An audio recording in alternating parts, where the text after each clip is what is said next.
Brought to you by Dogra A1 Digital Hearing Aid Center Jammu, offering special discounts for senior citizens and reimbursement scheme for government employees.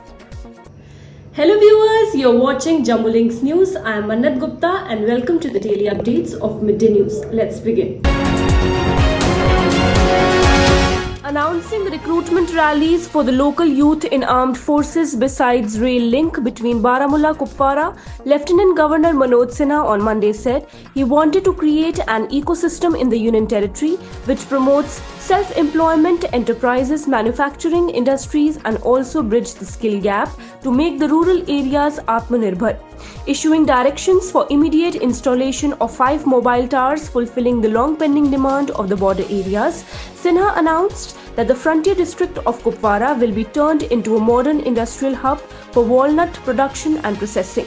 However, he stressed on the need to work on promotion of local crafts and imparting traditional skill training to generate self-employment. सीमा पर बसे होने की वजह से कुपवाड़ा की जो समस्या है, मैंने आप सबसे सुना है, रास्ते में चीफ सेक्रेटरी साहब से मैं चर्चा कर रहा था।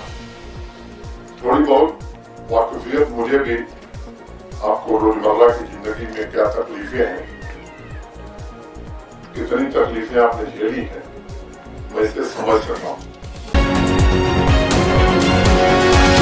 A junior commissioned officer was martyred on Tuesday morning in Pakistani shelling along the line of control in the Union Territory, Jammu and Kashmir's Rajouri district. The deceased has been identified as Subedar Sukhdev Singh. The new farm reform laws give farmers the flexibility of choosing the price of their produce. Union Minister Dr. Jitendra Singh said on Monday and accused the Congress and other opposing the new legislations enemies of the farming community and supporters of the exploiters. The Congress and several other opposition parties have been protesting the 3 farm sector laws enacted by the Narendra Modi government, alleging these are anti-farmer measures and will destroy the agriculture sector. The government has, however, asserted the new laws will free farmers from the clutches of middlemen and allow them to sell their produce anywhere they want at a remunerative price. With a spike of 61,267 new cases and 884 deaths in the last 24 hours, India's COVID-19 count on Tuesday reached 66,85,083, according to the Ministry of Health and Family Welfare. As per the MOHFW, the count includes 9,19,023 active cases and 56,62,491 cured and discharged or migrated patients. With 884 deaths, the toll due to the disease in the country now stands at 1,03,569. Jammu and Kashmir recorded 632 fresh cases and 10 more fatalities in a day, which took the caseload to 79,738 and death toll to 1,252 on Monday. Of the new cases, 346 were reported from Jammu region and 286 from the Kashmir Valley. Jammu district reported the highest number of 173 new cases, followed by 119 in Srinagar district, the official said. The Union Territory has 14,696 active cases of COVID-19, while 63,790 patients have recovered so far.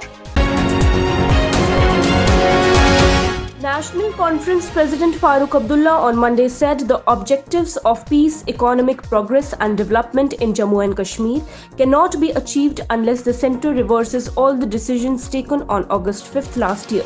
Abdullah said it in the stupendous challenge of fast-tracking all-round development which has been at the receiving end in Jammu and Kashmir since the unilateral, unconstitutional and undemocratic abrogation of Article 370 and 35A.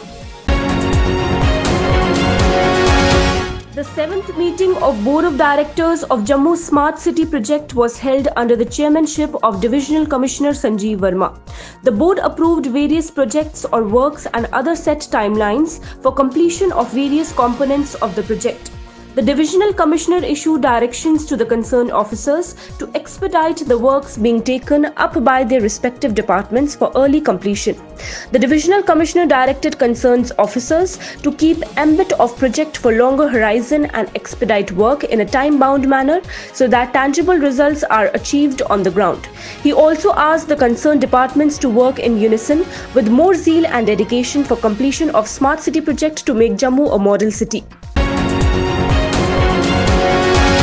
The Education Ministry released guidelines on Monday for reopening schools, which include through cleaning and disinfection of premises, flexibility in attendance, no assessment for up to 3 weeks, and ensuring a smooth transition from home-based schooling during COVID-19 lockdown to formal schooling.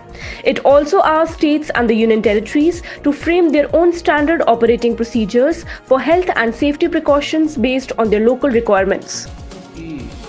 गृह मंत्रालय के इस निर्देश के बाद, इस फैसले के बाद शिक्षा मंत्रालय भारत सरकार ने बृहद गाइडलाइन तैयार की हैं, जिसमें सुरक्षा और दूरियों को पूरी तरीके से ध्यान में रखते हुए क्या ज़रूरी है ताकि बच्चे की सुरक्षा, उसकी रक्षा और उसके बाद उसकी शिक्षा। An earthquake measuring 5.1 on the Richter scale hit Leh of the Union Territory of Ladakh on Tuesday. The tremor occurred at 5:13 am at a depth of 10 kilometers, reported the National Center for Seismology. There was no report of injuries or damage to the property as a result of the quake. Earlier on September 26th, an earthquake measuring 3.7 on the Richter scale hit the Union Territory of Ladakh.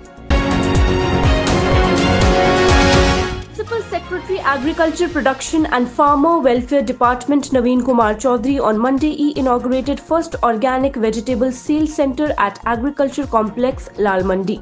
Speaking on the occasion, the Principal Secretary said, organic farming is worldwide acknowledged as a crop production system which can sustain health of soil, ecosystem and people by combining tradition, innovation and improved farm technology.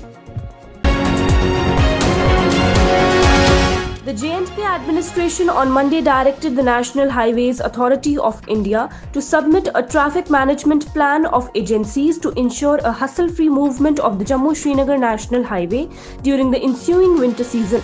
It asked the NHAI to detail an action plan on how the construction agencies will clear landslides, snow and deal with any other emergency to make sure the only all-weather road linking Kashmir with the rest of the country remains open during the coming winter.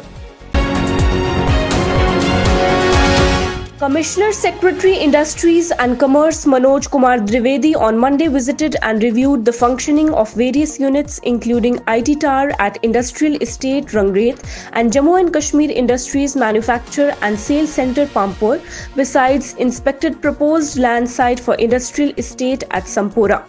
The Commissioner Secretary inspected the new IT Tower at Rangret and directed for its early completion to be utilized as IT plug and play facility and as an incubation center for upcoming entrepreneurs. He also directed the CIDCO staff to evict the units that have not any taken effective steps for last many years after following the due procedure.